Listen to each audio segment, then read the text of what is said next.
Hello everyone, this is Advocate Muskan Chopra. Currently I'm working as Assistant Legal Aid Defense Counsel. Welcome to the series of Day in the Life of LADCS. Under the aegis of NALSA and JHALSA and in collaboration with National Commission for Women, DALSA Dhanbad has organized Legal Awareness Program that is Vidhan Se Samadhan in December 2024.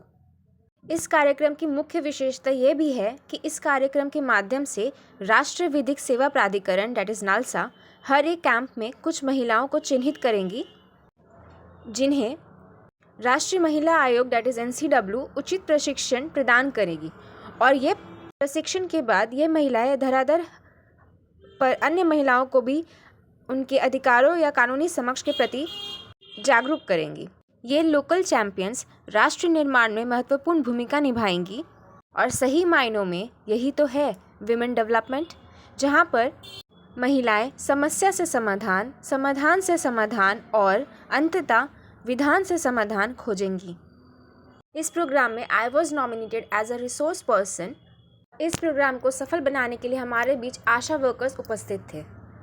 इस programme के माध्यम से हम उन्हें offences against women and remedies available to them के बारे में जागरूक कर रहे थे because they are the one who are going to work in the root level of our society. इसमें उन्हें domestic violence, dowry harassment, cruelty to women, sexual assault, abduction, acid attack, rape, dowry death, human trafficking, concept of equal pay for equal work for women, relevant government schemes, role and functions of NCW in addressing grievances of women, role and functions of NALSA in addressing grievances of women के बारे में जानकारी प्रदान करी गई। Now I am attaching the in-between recording, audio recording of this program so that you can get the idea of how they were being trained in grassroots level by giving the examples जो हम अपने society में आए दिन सुनते हैं और उन्हीं प्रॉब्लम्स को हमें डील करना है। तो ये मेंटल टॉर्चर हो गया। इतना ही सोना, देखो मैंने अपनी बहन को इतना दिया, मैंने या फिर ऐसे कहेंगे कि जानती हो मैंने तो अपनी बेटी को अपने ससुराल में रजा के भेजा है, इतने दिए हैं, उसके सास को दिए, गाड़ियाँ दी, है ना, तुम क्या लेकर आई हो। ये हो गया मेंटल क्रुएल्टी। और क्या हो सकता है, वहाँ पे वो ताना सिर्फ महिलाएं ही सुनती है, या बेटी हो गई है ना, तो उसमें भी उनको ताना मिलता है। रंगों को लेकर भी हम कह सकते हैं काली हो, रंग साफ नहीं है ना, चाहे हम कितना भी पढ़ ले हमें कुछ न कुछ ये कमेंट सुनने मिलता है, जैसे किसी ना किसी से सुन के बैठे। तो ये एक क्रुएल्टी है, ये मेंटल क्रुएल्टी है, मानसिक तौर पे जिसको प्रताड़ना कहते हैं ये हो। इमोशनल क्रुएल्टी, हम आपके साथ रह रहे हैं, हम आपको 3 टाइम का खाना भी दे रहे हैं, लेकिन हम आपसे बात नहीं करेंगे। बात करेंगे भी तो सीधे मुंह नहीं करेंगे, जितना बोलेंगे बस नज़र घुमा के थोड़ा सा देख के, इतना ही, या उससे अच्छे से आपको पूछेंगे नहीं, एक्स्ट्रा कुछ नहीं। इमोशनल हो गया ना, आप किसी के साथ एक ही रूम पे रह रहे हो और उसके बाद आपको, या एक ही घर पे रह रहे हो, सिर्फ हस्बैंड ही नहीं, सास ससुर ननद सब कुछ जो भी उस घर में है, आपके साथ बिहेवियर उनका थोड़ा खराब किया जा रहा है, आपको कुछ बताया नहीं जा रहा घर पे क्या हो रहा नहीं हो रहा, आपको कोई इन्फॉर्मेशन नहीं है उन चीज़ों के बारे में कि अच्छा कुछ लेना है, कुछ करना है, आपको नहीं पता, आपसे नहीं पूछा जाएगा, पूछना दूर की बात है, आपको बताया भी नहीं जाएगा। तो ये भी एक तरह का इमोशनल क्रुएल्टी है, जिसे हम किसी को कह नहीं सकते। हम क्या कहेंगे अगर आप अपने घर वालों को बताइएगा कि हमको ठीक से नहीं रख रहा, क्या हुआ, खाना नहीं दे रहा, कपड़ा नहीं दे रहा, मार रहा है, पीट रहा है, ऐसा तो कुछ नहीं हो रहा, लेकिन कहीं ना कहीं ये तो एक प्रताड़ना है हम सभी के साथ। तो ये चीज़ों को लॉ अच्छे से फोकस करिए और इन चीज़ों के बारे में आप सभी को अवेयरनेस क्रिएट करना है, उन औरतों को, महिलाओं को बताना है कि इस तरह का टॉर्चर नहीं सहे, ये भी एक तरह का टॉर्चर है। हम क्या करते हैं ना, हमारे साथ होता है, जैसे अगर हो रहा है तो हमें लगता है अरे हमारी मम्मा ने भी तो ऐसे ही सहा है, वो भी नहीं समझाती है, सास भी ऐसे ही समझाएंगे कि अरे हमारे साथ भी तो ऐसे ही हुआ है, हम भी तो ऐसे ही झेले, ऐसे ही होता है, घर परिवार ऐसे समझता है, बट नहीं। इन चीज़ों के लिए लोगों को एडुकेट करना पड़ेगा, ठीक है। अब अगर लॉ के डेफिनेशन में जाएंगे तो देखिए 86 में क्रुएल्टी के बारे में बताता है, विलफुल कंडक्ट है। ऐसा नहीं कि कोई मेरे से ज़बरदस्ती करा रहा है, अपनी मर्जी से कर रहे हैं, चाहे मार रहे हैं, चाहे आपको ताना दे रहे हैं, चाहे आपको इग्नोर कर रहे हैं, मेरी मर्जी से है। वो अगर ऐसा है जिससे वुमेन सुसाइड करने पे मजबूर हो जाए। अभी हाल ही में कुछ महीने पहले की बात है, कोई लेडी थी, उसको ना उनके घर वाले ससुराल वालों से टॉर्चर किया गया दहेज के लिए, इमोशनली भी, मेंटली भी, कि वो वीडियो कॉल पे उन्होंने सुसाइड कमिट कर लिया। बट वो अपने हस्बैंड से इतनी अटैच थी कि वो उनके अगेंस्ट में कोई कंप्लेंट नहीं फाइल करना चाहती थी, और उन्होंने करा भी नहीं। घर वाले उनको कहते थे, फिर भी उन्होंने नहीं करा, वो सीधा सुसाइड कमिट कर ली। तो ऐसा कोई बिल्कुल कंडक्ट जिससे आप ऐसा करो कि वो महिला मजबूर हो जा रही है सुसाइड कमिट करने से, ये भी एक क्रूएल्टी है। या फिर कोई ग्रेव इंजरी कर दी आप उसको, जो उसकी लाइफ के लिए खतरा है, ठीक है, चाहे मेंटली हो चाहे फिजिकली हो। हरासमेंट, वुमेन का हरासमेंट इसके लिए बहुत तरीके हैं। डाउरी के लिए हो सकता है, प्रॉपर्टी के लिए हो सकता है, किसी भी चीज़ के लिए उसको ज़बरदस्ती फोर्स करना कि तुम ये डिमांड फुलफिल करो, ये भी एक क्रूएल्टी है। अब इसका पनिशमेंट लॉ में इसका 3 साल तक, मैक्सिमम 3 साल तक अगर कोई क्रूएल्टी करता है, चाहे हस्बैंड हो, हस्बैंड के रिलेटिव हो, तो अगर आप कोर्ट में केस करेंगे तो वहाँ पे 3 साल तक की सज़ा आपको हो सकती है। अब कंप्लेंट कौन फाइल करेगा?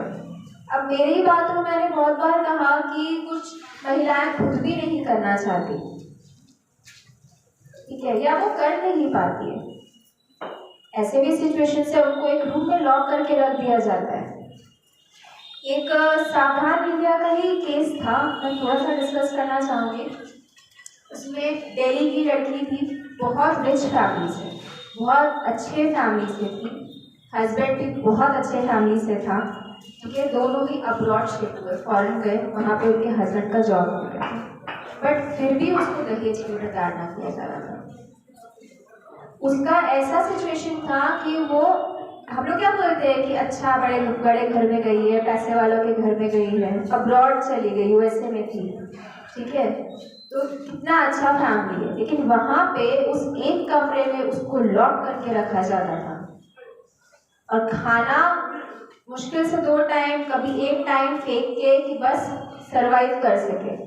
लास्ट तक तो ऐसा हो गया था, कुछ फोन नहीं, कोई फोन अलाउड नहीं, लॉक थी।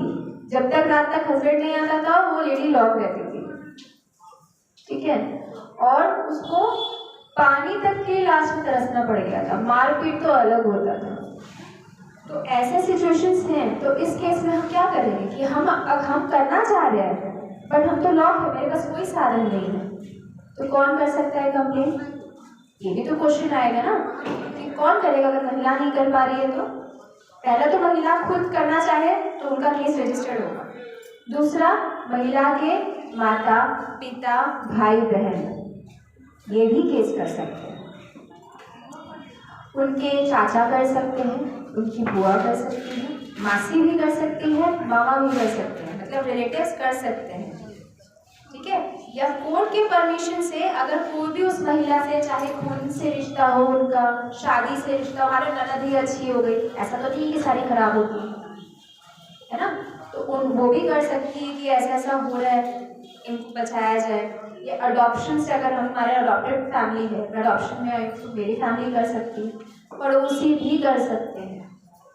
आपको लग रहा है कि इस घर में, आप ही सोचिए अगर हम इस घर में हैं, कुछ महीने हो गए, आप उनको देख ही नहीं रहे हैं, कभी तो हम खिड़की से भी मेरा मुँह आप देखिएगा, आप कभी नहीं देख रहे, आपको आवाज़ आती है झगड़े की, मारपीट की आवाज़ आती है, तो आप इस चीज़ को पुलिस के नोटिस में लेकर आए, ये आपका भी फर्ज बनता है ताकि उसको हेल्प हो सके। हो सकता है उसको हेल्प की ज़रूरत हो लेकिन उसके पास कोई साधन ना हो कि वो आप सभी को बोल सके कि मेरी मदद करिए।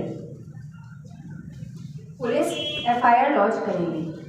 दूसरा उपाय, बहुत सारे केसेस में ऐसा भी होता है ना कि बड़े लोग हैं, तो आप कोर्ट में आके कंप्लेंट केस करिए, कोर्ट सुप्रीम कोर्ट एक्शन आपको कॉन्फिडेंस देगी, ठीक।